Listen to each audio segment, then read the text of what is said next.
Assalamualaikum warahmatullahi wabarakatuh. Jumpa lagi dengan kami di channel Baca-Baca. Kita hari ini akan melanjutkan tentang pembacaan buku Nurul Yakin fi Sirati Sayyidil Mursalin. Kali ini kita telah sampai pada bab pasal keempat, bab kedua. Kita akan membacakan tentang penulisan sohifah atau lembaran yang ditempelkan di dinding Ka'bah. Tapi sebelum saya bacakan dalam cerita buku ini, kita akan jangan lupa untuk memberikan subscribe dan berikan like serta komentar, dan jangan lupa untuk share ke teman-teman Anda dan kerabat Anda. Mari kita lanjutkan bacaan buku ini.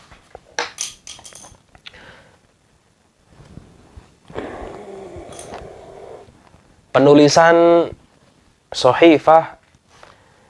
Setelah orang-orang Quraisy kehabisan akal membuat tipu muslihat, mereka menawarkan diat berlipat ganda kepada Bani Abdul Manaf, yang diantara anggota kabilahnya adalah Rasulullah SAW, agar mereka bersedia menyerahkan Rasulullah SAW kepada mereka.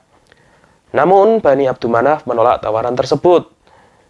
Lalu mereka menawarkan kepada Abu Thalib, seorang pemuda yang terhormat dari kalangan mereka, untuk dijadikan anak angkatnya, dengan syarat ia mau menyerahkan Rasulullah SAW kepada mereka.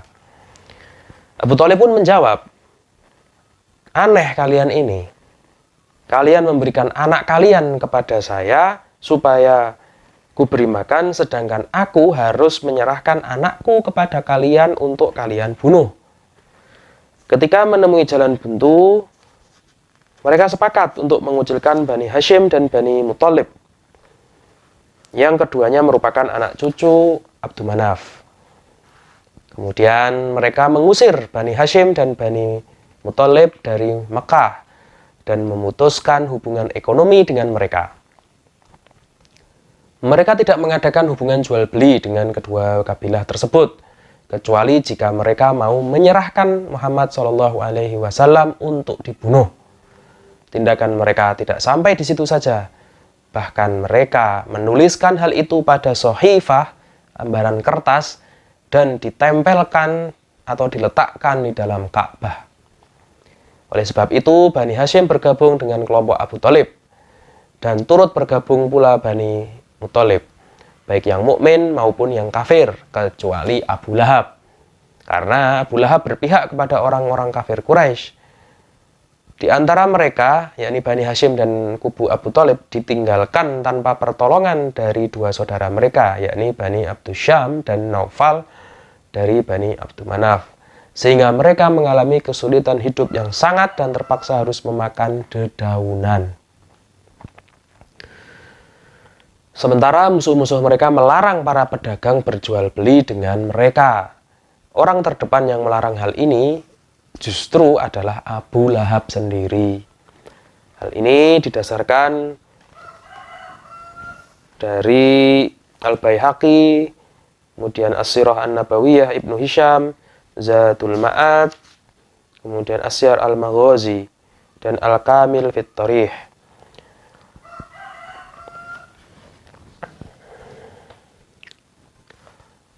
Selanjutnya, tentang pembatalan sohifah. Ada 5 orang dari kaum Quraisy yang menuntut pembatalan perjanjian di sohifah yang zalim itu. Mereka adalah, yang pertama, Hisham bin Amr bin Haris al-Amiri. Ia orang yang paling sengit dari kelima orang itu dalam menjalankan tuntutan ini. Dan yang kedua, Zuhair bin Abu Umayyah al-Mahzumi. Dan yang ketiga, anak bibi Rasulullah, yakni Atiqah. Kemudian yang keempat, Mut'im bin Adi An-Nufaili. Dan yang kelima, Abul Bukhturi bin Hisham al-Asadi. Mereka mengadakan kesepakatan ini pada malam hari. Pagi harinya, Zuhair berangkat dengan mengenakan hullah. Ini pakaian bagus, kainnya tebal, terdiri atas gamis dan izar. Lalu tawaf di Ka'bah. Kemudian ia menghadap khalayak lalu berkata, Wahai penduduk Makkah, apakah pantas kita makan makanan dan memakai pakaian sementara Bani Hashim dan Bani Muthalib kelaparan? Mereka tidak dapat melakukan jual beli sama sekali. Demi Allah, saya tidak akan berpangku tangan sampai Sohifah yang zalim dan memutus silaturahmi itu dirobek-robek. Abu Jahal berkata, kamu berdusta. Namun Zam'ah menjawab perkataan Abu Jahal, kamu demi Allah lebih berdusta. Sebenarnya kami tidak rela ketika engkau menuliskan Sohifah itu. Kemudian Abul Bukhturi berkata, benarlah apa yang dikatakan oleh Zam'ah. Tak ketinggalan Mut'im bin Adi pun berkata, kalian berdua memang benar dan dustalah orang yang mengatakan selain itu. Kemudian Hisham membenarkan apa yang dikatakan oleh teman-temannya. Maka Mut'im bin Adi berdiri menuju tempat Sohifah itu, yang Sohifah itu digantungkan untuk dirobeknya. Tetapi sesampainya di tempat itu, ternyata Sohifah itu telah dimakan rayap. Tidak ada yang tersisa di situ kecuali tulisan nama Allah. Perlu diketahui, sebelum kejadian tersebut, Rasulullah Shallallahu Alaihi Wasallam telah memberitahukan terlebih dahulu kepada Abu Thalib, yakni paman Rasulullah SAW, tentang rayap yang telah memakan Sohifah. Lalu mereka kembali ke rumah mereka masing-masing setelah sekian lama menahan derita.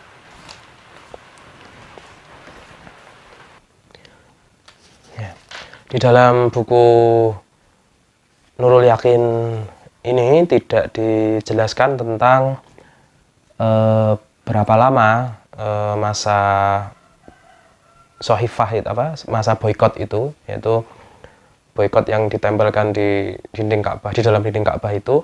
Tetapi seingat saya dulu itu berlangsung kurang lebih 3,5 tahun. Dari mulai tahun ke-7 kenabian, ada yang mengatakan sekitar tanggalan itu gitu ya. Itu berlangsung dari tahun ke-7 kenabian sampai tahun ke-10 kenabian. Ada yang bilang dari bulan Muharram sampai Muharram. Jadi kurang lebih 3 tahun atau kurang lebih 3 tahun ya. Kurang lebih 3 tahun Rasulullah SAW bersama pelindungnya ya dari kalangan Bani Hashim dan Bani Muthalib itu diboikot, sehingga mereka terpaksa makan dedaunan dan kulit pohon.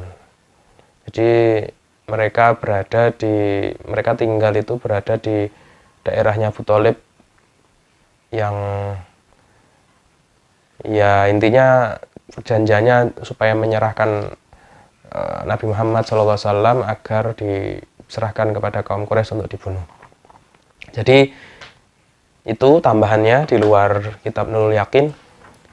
Kita akan lanjutkan pembacaan buku Nurul Yakin fi Sirati Sayyidil Mursalin pada pertemuan berikutnya di channel ini. Jangan lupa untuk tetap mengikuti, jangan lupa juga untuk subscribe yang belum subscribe, jangan lupa memberikan komentar dan like serta share kepada teman, kerabat, dan saudara Anda.